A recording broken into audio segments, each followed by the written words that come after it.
Castro, Cole Valley, the Haight, these are neighborhoods that most people in San Francisco know very well, but this pocket where we're standing may be a little bit lesser known, but how can you miss this area? Insane views of downtown. You can even see Mount Diablo, the bay. I feel like I can see San Jose from here. This is Corona Heights.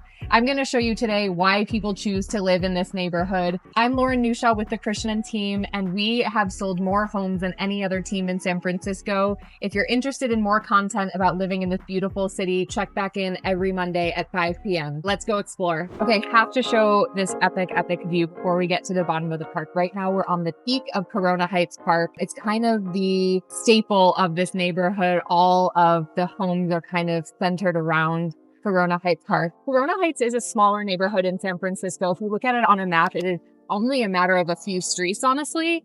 And it's just north of Market Street, sandwiched around Cole Valley, Eureka Valley, the Haight, Duboce Triangle, all kind of around it. And while Corona Heights doesn't have the same sort of identity that those do, it doesn't mean that it's not an incredible place to call home. And sometimes I think even these little pockets that are maybe lesser known are just as special because you have access to all of those places, but you have a residential pocket that might feel a little bit quieter, maybe more quaint, a little bit more of a sense of community. And I think that's what Corona Heights offers especially. So we're walking Corona Heights Park right now. We're going from the top of the hill. But what does this park offer? A fenced-in dog run. There's obviously these hiking trails. We've got 15 acres of hiking trails here. We're gonna pass by, we won't see it here, but Randall Museum, it is just down the hill from us here. There's great parking there, whatnot, but it has been here for a very long time. It's a museum that caters to kids, to adults, special programming around animals, history, art, sciences in general. It's free for admission, it's donation based. That's just down the hill here, so you can check out the parks, go here with your kids, with your family, your friends, check out the museum at the same time, so make a Saturday out of it. So it's a great spot. We're going to go check out some residential streets here and walk basically to see kind of what it's like to live here. What do the houses look like? What's the real estate like here? So let's go take the next street down. I'm going to show you some kind of hidden staircases that you would never know they exist. These hidden staircases that take you down from the whole hill here that is Corona Heights Park down to kind of the flat where you find Eureka Valley and the Castro. Okay, so here's the lowdown on Corona Heights. Heights is in the name. It's on top of a hill, and that's why you get those incredible views. And there's always trade-offs in San Francisco, and there's trade-offs usually with hills. So what you get instead is a little bit more of a quiet residential feel. It feels a little bit tucked away, feels a little bit more remote than feeling like you're in the middle of San Francisco. But when you look at a map of where Corona Heights is, like you truly are 2 blocks, maybe it's 3, 4 blocks away from the Castro, and that's just incredible. So proximity matters. It matters to people. And while you lose some of the walkability here because you're not walking right outside your front door to restaurants and coffee shops, you're so close. And the nice thing is you're kind of in this pocket where you're close to like a lot of different neighborhoods. You have Cole Valley, you have the Haight, you have Duboce Triangle, you have Eureka Valley, and they're all just surrounding you here. But then you get this quiet feel. So it's what I love about San Francisco. I'm gonna say it a million times. It's this feeling of kind of smallness, but also so much. Like there's so much at your disposal and there's so much variety. And one of the things is all the secret pockets of the city. So actually, we're gonna turn right here. These are some secret stairs. They're called the Vulcan Staircase. It's a way that you can basically get from some of the higher portions of Corona Heights down to the Castro, but you wanna take a scenic route. You have some houses on really either side of you, mostly on this side. You have all this greenery around you. And these houses, it is so quaint and so San Francisco. You can only get to them from this stairway. So they probably don't all have parking, but look at this like stunning home tucked in. You have a white picket fence in the middle of San Francisco, and you're on this stairway that you can only access to here. One of the clients actually that I worked with last year who bought in Corona Heights, I love their story because it's so indicative of living in San Francisco. So they came to me and basically said, we want to buy a single family home. You know, we're starting our family. We have a new child. We kind of want to take the next step in our lives. And here are the neighborhoods that we think we would consider. And on that list was Eureka Valley, Noe Valley. They even had Twin Peaks on there, which isn't on as many people's radar because it's not as walkable and it is a little bit foggier. But there was no Corona Heights on there, even though all of those neighborhoods basically surround Corona Heights. And so that is where kind of making sure you have the right search is super, super important, because why wouldn't you consider a neighborhood like this if you're considering those other ones? So ultimately they ended up buying in this neighborhood. So fantastic that we kind of rejiggered their search to make sure that it was comprehensive of what they would include. And it's interesting because they actually came to me and told me that walkability was really important to them. And their house is not walkable by most people's standard, but they instead traded perfect walkability for an insane view that you get on every single level of their house. And you're so close to everything that, like, who wouldn't trade some walkability to get a view like that in a stunning, stunning location. In this neighborhood, you definitely are popping into your car, maybe taking a muni. It's not one of those places where you just can escape using transit to get where you want. So, okay, I'm just obsessed. I'm obsessed with this walkway. If you want to learn more about any neighborhood in San Francisco, go to our website because there are some really amazing interactive tools there. You can look at more videos like this about different neighborhoods.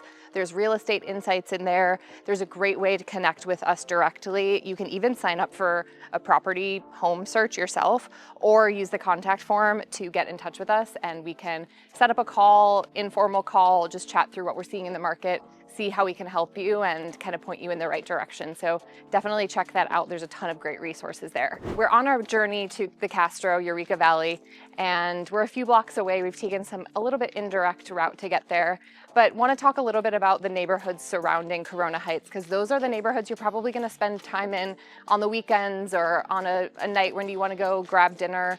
So the Castro, obviously, super, super famous pocket of San Francisco. You have Castro Street, which has a ton of restaurants, amenities, shops. You have the Castro Theater there, which is just phenomenal. The movie theaters and show theaters that are still in place and running. Sam Smith was there a few months ago. So such a cool staple in the community. So Castro is very lively, so much to do there. And then broader than just Castro Street, you have Eureka Valley as a kind of broader neighborhood. You have hillside homes there. You have some flat terrain as well.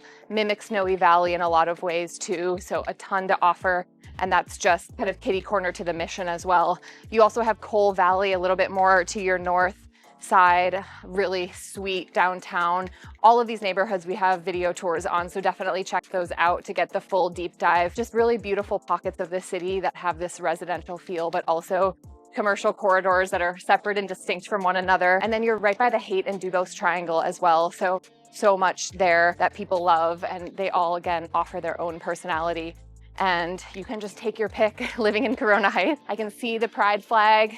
We are in the month of June, so it's a great time to be in the Castro. So if you're a buyer who's weighing whether you want to buy a home in Corona Heights or kind of hold out maybe for something that is more walkable, if that's something that's really important to you, definitely reach out, because we can talk you through more of the sort of pros and cons of picking different districts. And I'm going to talk in just a little bit about real estate and what you get for your money in each of these pockets and how they differ. One thing to definitely keep in mind about Corona Heights, because it's on a hill, it mimics the weather. It can mimic the weather a little bit more of like a Twin Peaks versus a Eureka Valley. Once you get into the actual valley, the weather tends to be a little bit sunnier, a little bit less foggy, a little less windy as well. So it's definitely something to consider if you're a sun god and that's the most important criteria on your list.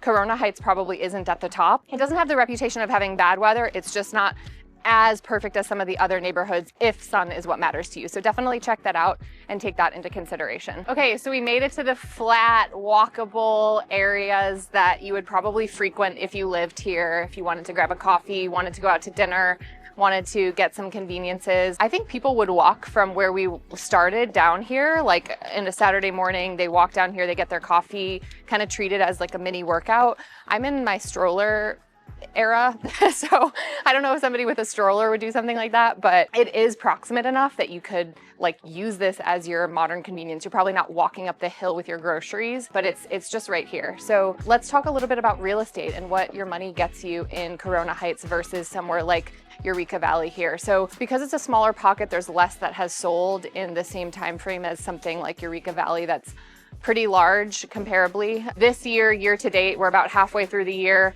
There have been 9 single-family homes that sold in Corona Heights across all price points. And in Eureka Valley, there were high 20s, like 26 or so single family homes. So you're obviously getting more to choose from in Eureka Valley. In terms of price point, the average single family home of those 9 was 2.7 this year. We are in a hot market in San Francisco, so those numbers are, you know, more inflated than they were last year based on what we're seeing. And then the average price point for a single family home in Eureka Valley was 3.8. So it's not apples to apples, because I do think you can get some more scale in Eureka Valley, and there's just much more inventory here. So you know, one of those sales was an $8 million home in Eureka Valley for that single family. So different product types, but on average, it's about $1 million more in Eureka Valley for that inventory. And so your money definitely takes you further in Corona Heights. Okay, so I feel like we've made it. We're hitting our first pride flags here. I'm seeing restaurants. I'm seeing a Molly Stone's up here where you could get your groceries. This just goes to show you how close you are to the center of it all. I think Corona Heights, at the end of the day, like, I think the through line for this is it rewards people who are willing to look outside of the box, because you get more for your money, which honestly, I don't think you're actually compromising all that much, unless you're the type of person who literally wants to walk out and have coffee in their hand within 1 minute made by somebody else. Getting the view instead is, I think, so stunning, and you're not really compromising on much else. So it's a fantastic neighborhood, one to definitely consider. Put it on your radar if you don't have it already, and this is the part of the city that you want to call home. If Corona Heights feels like a neighborhood that you might be interested, or you want to compare it to other neighborhoods around here, definitely give me a call, shoot me a message, we can talk shop, or go to ruthkrishnan.com. Reach out to us that way. The link is in the description. If you're looking to watch any more videos like this, check out this one here on Eureka Valley and the Castro. We are the #1 team in San Francisco. We would love to help you if you're making a move into San Francisco or within the city. Feel free to reach out in any of the ways below.